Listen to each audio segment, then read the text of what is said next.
So I was up here going to film like a little introduction video to the new Zimmer to post, and I walked myself on the balcony.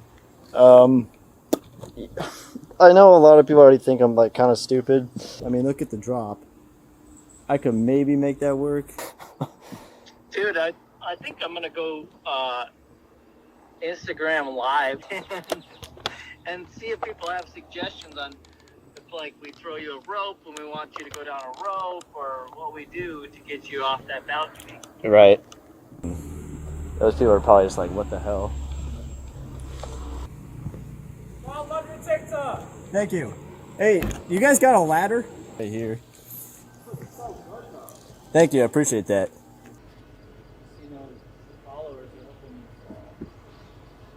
There you go. Oh, so is way too graceful. Damn it. We were looking for carnage. Yeah, no scrapes or bruises or anything. So, if y'all haven't seen by now, I ended up getting a second Rollsstang. This is a 2013 Zimmer Mustang. From what I am told, this was the last Zimmer Mustang that was ever built. The Zimmer kits you've never really been able to buy online and assemble them yourself. But now, having owned two and driven them both thousands of miles, I'm very impressed by how they were built. You can tell they're not just a kit that you can order online, slap on yourself, call it a day, and have no issues with, right? They're really well built, they're thoughtfully executed, and I'm gonna talk about some of the differences that I've noticed in just 2 years between the two Zimmer Mustangs. So it's quite hard to get both of these cars in one shot without having the camera way off in the distance. Ideally, I'd like to put them, facing each other, side to side, so you could get the full effect. But what we're gonna do is intermingle some clips I've taken for YouTube and sort of make sure you get the full experience. So the first major difference between the two is on the black Rollsstang, the 2011, we have freestanding bugle horns. They're functional. But they're all independent, which means you can unscrew them or adjust them independently. And in fact, if you go through like a car wash and they're not tight down enough, they can each kind of move on their own. So not the biggest deal, but it seems like they learned a little something on the 2013. The sets of bugles are all really secure. They're tied to each other, so they're not going to flap around. They're not going to get loose. And it looks a lot better aesthetically. Pardon all the bugs, but you can see what I mean here. You'll also notice a difference in the turn lights, and these are much brighter, probably a lot safer. These probably need to be replaced, but you can see what I mean about the bugle horns. This one has a Dixie horn hidden underneath the grill, which is nice.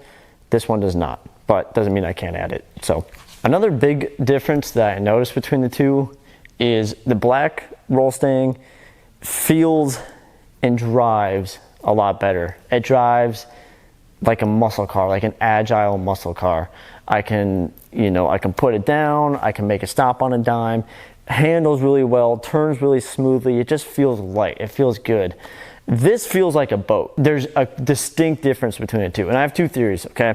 I haven't had time, I literally just got back at 1 in the morning, but I haven't had time to fully dissect every car yet. But my two main theories, one is the type of tires I'm running. So on this, I've got the aftermarket clutch wheels with Goodyear all-season performance tires on them. On this, we're running wire wheels with the white walls. But aesthetically, these look a lot better. Performance-wise, these are doing a lot better. Theory 2 is weight. I get asked all the time how much these things weigh. This car feels a lot lighter, and this car feels a lot heavier. Now I know that doesn't make a lot of sense, but hear me out. I'm gonna show you real quick. We have hood latch 1, hood latch 2, and then I can lift it, which, like, is it the lightest thing ever? No, but I can do it on my own, right? So, on the silver Mustang, same thing. Hood latch 1.